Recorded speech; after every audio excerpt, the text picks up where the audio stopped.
Sejam muito bem-vindos, meus caros, e no dia de hoje venho falar de uma das ministras mais visadas deste canal. A senhora Nancy Faeser volta a fazer das suas. Para quem não sabe, é a ministra do Interior na Alemanha, que efetivamente veio ao público dizer que vai perseguir e, aliás, demitir em última instância polícias que sejam apoiantes da AfD, e isto gera uma enorme controvérsia. Vocês podem se estar a perguntar, bom, mas porquê é que isso gera uma enorme controvérsia se as forças de segurança não devem ter cores políticas? Porque a senhora Nancy Faeser optou por só mencionar os polícias associados à AfD. Portanto, se houver polícias associados a outras forças políticas, aí pode ser, a Nancy Faeser não quer saber. Agora, associados à AfD, isso é que é inadmissível. Vamos ver, meus caros, mais um ataque partidário de um governo obviamente tendencioso e que eu acho que deveriam ter alguma vergonha, porque este tipo de perseguições, nomeadamente até nem deixarem a AfD participar nos debates na televisão estatal, eu acho que chega a ser vergonhoso, mas efetivamente depois também tiveram o azar de que Elon Musk se chegou à frente para dar exposição à senhora Alice Weidel. Vamos ver, meus caros, esta notícia. Numa fase de caça às bruxas contra os seus rivais políticos, o governo liberal de esquerda recorre à intimidação daqueles que acusa de minar a ordem constitucional. A ministra do Interior alemã, Nancy Faeser, quer demitir polícias federais que sejam membros ou apoiem ativamente o partido de direita Alternativa para a Alemanha, AfD. De acordo com o jornal, um memorando interno da polícia, emitido para uma equipa que se refere a um decreto emitido por Faeser e avisa aos oficiais que eles vão enfrentar consequências legais, possivelmente até a sua demissão da sua força, se a sua filiação a um partido que foi classificado como extremista se tornar conhecida. Uma filiação contínua e ativa a tal partido levanta dúvidas sobre a lealdade do funcionário público à Constituição, continua o documento. Sabem o que é que isto faz lembrar? Certo tipo de ditaduras, nomeadamente ditaduras totalitárias, falo por exemplo da União Soviética, em que vocês têm que ser completamente fiéis ao Comitê Central e a todas as pessoas que o envolvem. Ou vocês são super fiéis a um determinado grupo de pessoas tão falhas quanto vocês, ou então, efetivamente, vocês não têm direito de fazer parte de determinado país que acabam por ser expulsos. Isto também acontecia efetivamente na Alemanha Nacional Socialista. Ou vocês juravam lealdade ao Führer, ou vocês não tinham direito de ser parte da Alemanha e, aliás, seriam perseguidos, presos e, em última instância, mortos. Isto faz lembrar ditaduras totalitárias. Portanto, ou vocês são leais que chegue àquilo que é a filiação política da senhora Nancy Faeser, ou então não são leais ao Estado alemão. Saibam uma coisa, qualquer pessoa que vos diga, independentemente da sua filiação política, seja ela de esquerda, seja ela de direita, qualquer pessoa, qualquer partido, que vos diga que ou vocês são fiéis ao partido a 100%, ou vocês não são parte do país, saibam, meus senhores e minhas senhoras, que estão perante um tirano que nada tem a ver com o país e que nada tem a ver com a nação. Porque a nação já existia, nomeadamente a portuguesa, já existia muito antes de qualquer partido, continuará a existir, e estes senhores, nomeadamente a Nancy Faeser, querem basicamente que se jure lealdade ao SPD e à coligação semáforo, que neste momento está praticamente desfeita, que não deixa de ser interessante.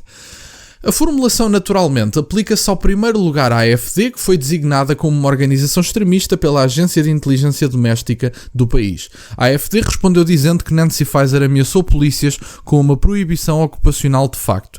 A co-líder da AfD, Alice Weidel, disse: expurgos motivados politicamente em instituições estatais só acontecem em ditaduras e são um perigo para a democracia. Sem dúvida nenhuma. Falava eu há bocadinho de vocês jurarem lealdade a determinado partido. Mas, caros, eu não juro lealdade a partido nenhum. Eu juro lealdade a um conjunto de ideias pelas quais me bato diariamente, pelas quais vou lutar diariamente. Eu não juro lealdade a partido nenhum. O partido é liderado por pessoas falhas. E se eventualmente o partido, determinado partido, seja ele qual for, deixar de seguir as minhas convicções, vou eu continuar a seguir o partido?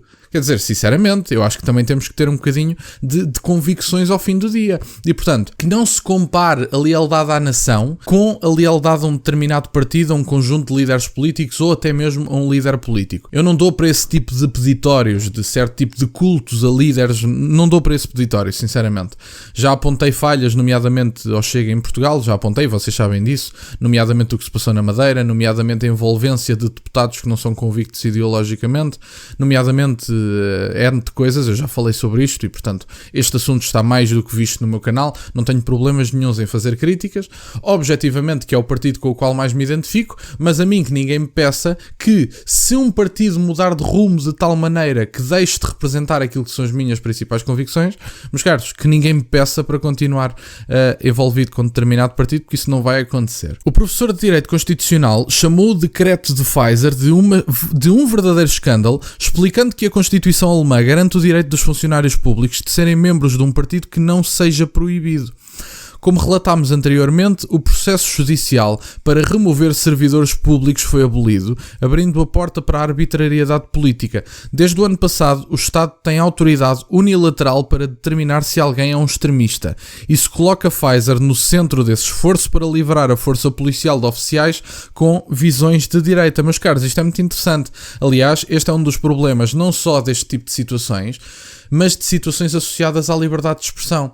Há muitas pessoas que dizem querer combater o discurso de ódio e que dizem querer formalizar esse combate num determinado conjunto de regras.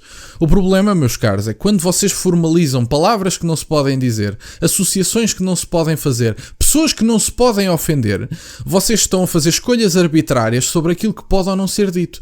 E, portanto, um poder completamente unilateral, decidido por um grupo de pessoas motivadas ideologicamente, que acaba efetivamente por deixar de lado determinadas pessoas porque são da oposição política. E, portanto, isto é tudo muito giro. Eu posso agora chegar ao Ministério da Verdade, se lhe quiserem utilizar esta expressão mais orwelliana, fazer o Ministério da Verdade e decidir, não, meus amigos, a partir de agora todas as palavras, vocês não podem dizer Partido Socialista a partir de agora. Partido Socialista para mim é ofensivo e, portanto, a partir de agora vocês não se podem referir ao vosso partido como sendo socialista. E, portanto, o debate e, efetivamente, todos os moldes do debate ficam, efetivamente, condicionados por quem decide aquilo que se pode ou não dizer, aquilo que se pode ou não fazer, quem é que se pode ou não ofender. Porque se vocês andarem toda a vossa vida com a ideia arrogante de que ninguém vos pode ofender, nem sequer contrariar-vos, vocês saibam que são tiranos. Portanto, eu estou disposto a ouvir diariamente aquilo que não gosto e aquilo que considero estúpido em nome da liberdade de expressão. Agora, que ninguém me venha dizer que um conjunto determinado de palavras pode ser um perigo para a democracia ou uma ameaça à segurança de determinadas pessoas. Meus caros, os limites são claros. Ameaças de morte, difamações. Daí para a frente, eu acho sinceramente que o discurso tem que ser livre e se alguém quiser condicionar determinadas palavras ou expressões por causa das suas convicções políticas, estão perante um tirano. É tão simples como isto. Obrigado, meus caros, por estarem desse lado. Peço-vos só que deixem o gosto neste vídeo e que subscrevam o canal. Já ultrapassamos os 5.000 subscritores. Muito obrigado, meus caros. Tem as minhas redes sociais e o MBA na descrição, para o caso de quererem fazer alguma doação. E nunca se esqueçam, meus caros, questionem tudo. Até à próxima.